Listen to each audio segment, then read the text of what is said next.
महाराष्ट्र को भारत का सबसे बड़ा इकोनॉमिकल स्टेट कहा जाता है। भारत की टोटल जीडीपी में अकेले महाराष्ट्र का लगभग 13% का कंट्रीब्यूशन है। अगर हम कंपैरिजन की बात करें तो कई फैक्टर्स में भारत का अकेला महाराष्ट्र राज्य ही पाकिस्तान और अन्य कई देशों पर भारी पड़ सकता है। लेकिन वे कौन सा फैक्टर्स है जो महाराष्ट्र को भारत का सबसे अमीर राज्य बनाता है? तो आज के इस वीडियो में हम इसी के बारे में जानेंगे कि महाराष्ट्र इतना अमीर क्यों है, इसके क्या क्या और कितने कारण हैं, वो सब और इसके अलावा और भी बहुत कुछ जानने को मिलेगा आपको इस वीडियो में। तो वीडियो के अंत तक हमारे साथ बने रहिए। तो वीडियो शुरू करने से पहले आपको मैं एक इंटरेस्टिंग ट्रेडिंग प्लेटफॉर्म बिनोमो के बारे में आज बताऊंगा। ये ऐप स्टोर और प्ले स्टोर दोनों में अवेलेबल है। इसमें आप अलग अलग एसेट्स में ट्रेड कर सकते हो, जैसे कि गूगल, एप्पल, गोल्ड और तो और फॉरेन करेंसी जैसे यूएस डॉलर, यूरो वगैरह भी, और आपको 90% प्रॉफिट तक मिल सकता है। इस प्लेटफॉर्म में आपको कोई भी एसेट्स चुनना है और फोरकास्ट करना है कि इसकी वैल्यू बढ़ेगी या घटेगी। देखिए, मैं आपको एक एग्जांपल से बताता हूँ। मैं एक 700 रुपए का ट्रेड अप करता हूँ कि इस एसेट्स की वैल्यू बढ़ेगी और थोड़ा रुकते हैं। यस, मेरा फोरकास्ट सही निकला। अब यह अमाउंट आप अपने बैंक अकाउंट या पेटीएम में सिर्फ 24 घंटों के अंदर विड्रॉ कर सकते हो। इसका मिनिमम डिपॉजिट सिर्फ 350 रुपये है। और हाँ, आप मेरा प्रोमो कोड यूज कर सकते हो, जिससे कि आपकी डिपॉजिट डबल हो जाएगी। यानी कि जैसे आप 400 रुपए का टॉपअप कीजिए और 800 रुपए पाइए। तो डिस्क्रिप्शन लिंक से बिनोमो डाउनलोड कीजिए और अपने डेमो अकाउंट में 65,000 रुपए पाइए, जिससे आप नई ट्रेडिंग, लर्निंग स्किल और स्ट्रेटेजी प्रैक्टिस कर सकते हो। जितना आप एक्सपीरियंस होंगे उतनी ही आपकी ट्रेडिंग और अर्निंग की स्किल और पॉसिबिलिटी बढ़ेगी। लेकिन हाँ, ध्यान से ट्रेड कीजिए, क्योंकि कोई भी ट्रेड में आपके कैपिटल को रिस्क होता है। तो आज ही बिनोमो डाउनलोड कीजिए, link in the description. I am a Binomist, are you? Bharat के अंदर महाराष्ट्र सबसे बड़ा इंडस्ट्रियल स्टेट है। हालांकि इंडस्ट्रियल सेक्टर में बड़ा होने के बाद भी महाराष्ट्र में 24% लोग एग्रीकल्चर एक्टिविटीज का हिस्सा है। महाराष्ट्र की सिटी मुंबई का ही भारत की जीडीपी में लगभग 6% का कंट्रीब्यूशन है। अगर हम मुंबई की बात करें तो इसे भारत का फाइनेंशियल कैपिटल माना जाता है।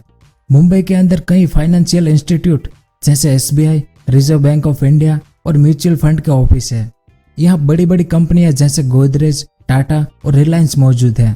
भारत का सबसे बड़ा बॉम्बे स्टॉक एक्सचेंज बीएससी और कई बड़े बड़े कॉरपोरेशन यहीं पर मौजूद है। लेकिन क्या सिर्फ मुंबई के दम पर ही महाराष्ट्र भारत के सबसे अमीर राज्यों में शामिल हुआ है? नहीं, ऐसा बिल्कुल नहीं है। बहुत से अलग अलग कारण है महाराष्ट्र के अमीर बनने के। तो हम एक एक करके सभी कारणों के बारे में जानते हैं। पहला, महाराष्ट्र का एग्रीकल्चर सेक्टर। महाराष्ट्र इंडिया का सबसे बड़ा इंडस्ट्रियलाइज सेक्टर स्टेट होने के बावजूद यहाँ एग्रीकल्चर सेक्टर को मेन ऑक्यूपेशन की तरह देखा जाता है। हालांकि मराठावाड़, विदर्भ और उत्तर महाराष्ट्र के काफी रीजन्स में पानी की कमी है, इसलिए काफी किसानों को काम छोड़कर दूसरे बिजनेस स्टार्टअप में शिफ्ट होना पड़ा। कुछ सालों पहले जब किसान के आत्महत्या की खबरें तेजी से बढ़ने लगी तो सरकार ने यहाँ काफी तकनीकी विकास करवाया, जिससे कि किसानों को मदद मिल सके। यही वजह है कि महाराष्ट्र के एग्रीकल्चर सेक्टर में इम्प्रूवमेंट बिना सरकार के मदद से मुमकिन नहीं था। महाराष्ट्र नॉर्मली हल्दी, तंबाकू, कपास, बीज भंडार और दालों का मेजर प्रोड्यूसर है। उसके बाद एजुकेशन। महाराष्ट्र में इंडस्ट्रियल एरिया के ग्रो करने में एक इम्पोर्टेंट रोल लिटरेसी का भी है। यहाँ का लिटरेसी रेट 88% का है, जो कि बहुत ही ज्यादा है। मुंबई और पुणे में इंडिया की कई टॉप एजुकेशन इंस्टीट्यूट और यूनिवर्सिटीज मौजूद है। अगर हम महाराष्ट्र के प्राइमरी और सेकेंडरी एजुकेशन सिस्टम की बात करें तो इन्हें भी महाराष्ट्र में काफी स्ट्रॉन्ग रखा गया है। आपने देखा होगा कि कई जगहों पर लोग हिंदी भी ठीक से नहीं बोल पाते हैं, लेकिन महाराष्ट्र में ज्यादातर लोग हिंदी आसानी से समझ जाते हैं। इसकी खास वजह यही है कि वहाँ हिंदी में इंस्ट्रक्शन देने के साथ ही उन्हें फॉलो करना भी अच्छे से सिखाया जाता है। उसके बाद मिनरल वेल्थ। महाराष्ट्र में नेचुरल तरीके से काफी सारे मिनरल्स पहले से ही मौजूद थे। इसे महाराष्ट्र की अच्छी किस्मत भी कह सकते हैं। बहुत ज्यादा क्वांटिटी में तो नहीं, लेकिन कई तरह के मेटल्स, ग्रेनाइट, यूरेनियम, सोना पत्थर और कोल जैसे नेचुरल रिसोर्स महाराष्ट्र में पहले से ही थे। ये भी एक वजह है कि महाराष्ट्र ने ज्यादातर कंपनियों का ध्यान अपनी तरफ खींच लिया था। महाराष्ट्र को आगे ले जाने में यहाँ के नेचुरल रिसोर्स का भी एक बड़ा हाथ है। उसके बाद ट्रेड हब। ब्रिटिश शासन के दौरान भारत के मुख्य शहर जैसे मुंबई, कोलकाता और मद्रास मुख्य बंदरगाह थे। जिसमें से मुंबई महाराष्ट्र का सबसे प्रमुख बंदरगाह माना जाता है। ब्रिटिश शासन के समय से ही कुछ बंदरगाह को जैसे मुंबई को ट्रेड हब यानी व्यापार का मुख्य केंद्र की तरह उपयोग किया जाता था, जिस कारण मुंबई में डेवलपमेंट बहुत सालों पहले ही शुरू हो गया था। अंग्रेजों के जाने के बाद जब मौजूदा महाराष्ट्र का निर्माण हुआ तब यहाँ डेवलपमेंट को और भी ज्यादा बूस्ट कर दिया गया था। यहाँ पर पोर्ट, सड़क नेटवर्क, रेल मार्ग और एयरपोर्ट के निर्माण में तेजी दिखाई गई। मुंबई, पुणे और नागपुर में महाराष्ट्र के मेजर एयरपोर्ट्स हैं। महाराष्ट्र सिटी निर्माण भी तेजी से करवा रहा है, जिससे कि इकोनॉमिक एक्टिविटी को और भी तेजी से बढ़ाया जा सके। महाराष्ट्र का इंफ्रास्ट्रक्चर इकोनॉमिकली उसे मजबूत बनाता है। उसके बाद मैन्युफैक्चरिंग। महाराष्ट्र की स्टेट जीडीपी में 40% का कंट्रीब्यूशन इंडस्ट्रियल आउटपुट से आता है। एक इंडस्ट्रियल स्टेट होने के बाद भी यहाँ 64% वर्कर्स लोग एग्रीकल्चर और अलाइड एक्टिविटी में इन्वॉल्व है। महाराष्ट्र में automobile, electronics, food processing, pharmaceutical, engineering और प्लास्टिक के प्रमुख इंडस्ट्रीज हैं। Maharashtra commercial vehicle, synthetic fibre और शराब के प्रोडक्शन के लिए भी जाना जाता है। महाराष्ट्र कपड़ा मिल के लिए भी एक हब की तरह जाना जाता है। महाराष्ट्र मैन्युफैक्चरिंग सेक्टर को तेजी से बढ़ाने पर भी ध्यान दे रहा है, क्योंकि महाराष्ट्र का नासिक शहर इलेक्ट्रॉनिक मैन्युफैक्चरिंग में महाराष्ट्र का ही नहीं बल्कि पूरे देश का सबसे बड़ा इलेक्ट्रिक हब है। यह बड़ी बड़ी कंपनियां इलेक्ट्रिक मैन्युफैक्चरिंग पर काम करती है। अगर हम सूती कपड़ा उद्योग की बात करें तो औरंगाबाद, नागपुर और मुंबई महाराष्ट्र के सबसे बड़े बेस है। इसके अलावा नासिक को भारत का वाइन कैपिटल भी माना जाता है। नासिक में प्लाज, अंगूर और संतरे का भी काफी ज्यादा प्रोडक्शन किया जाता है।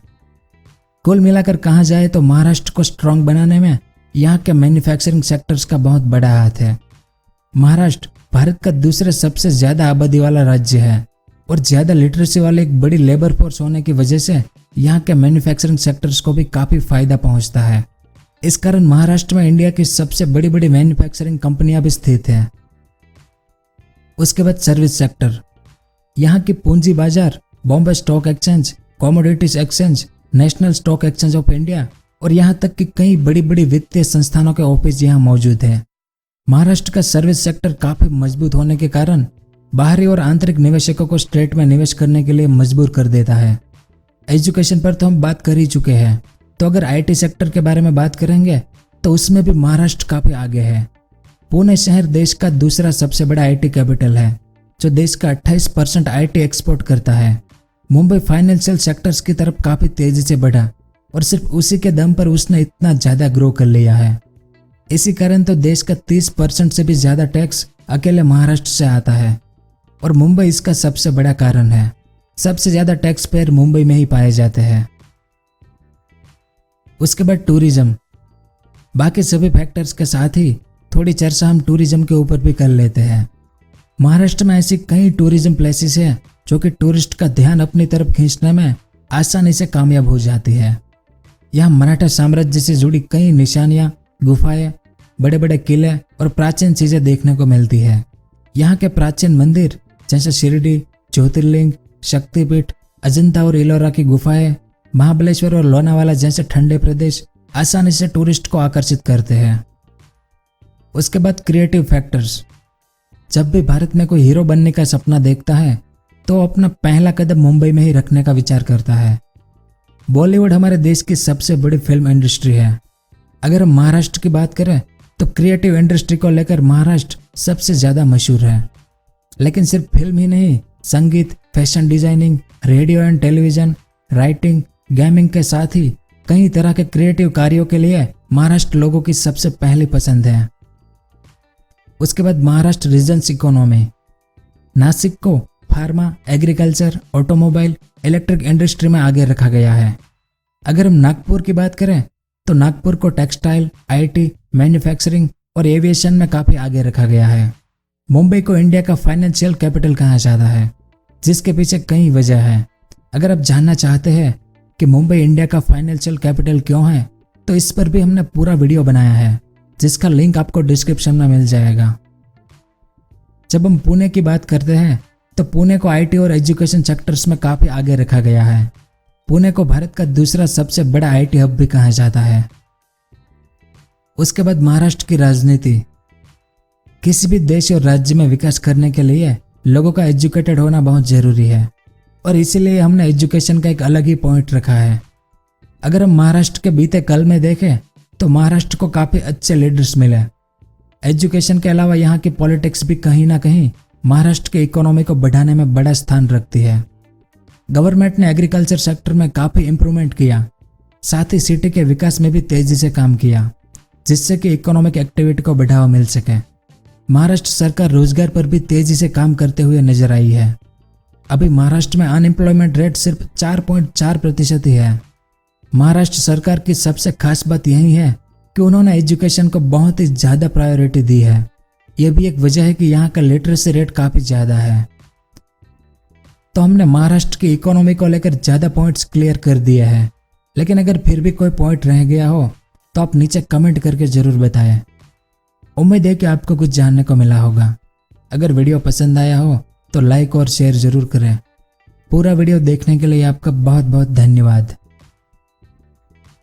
अगर आपको इस तरह के इन्फॉर्मेटिव वीडियो देखना पसंद है तो हमारे इस चैनल को सब्सक्राइब करें और हमारी नई वीडियो सबसे पहले देखने के लिए इस बेल आइकन को भी जरूर दबाएं।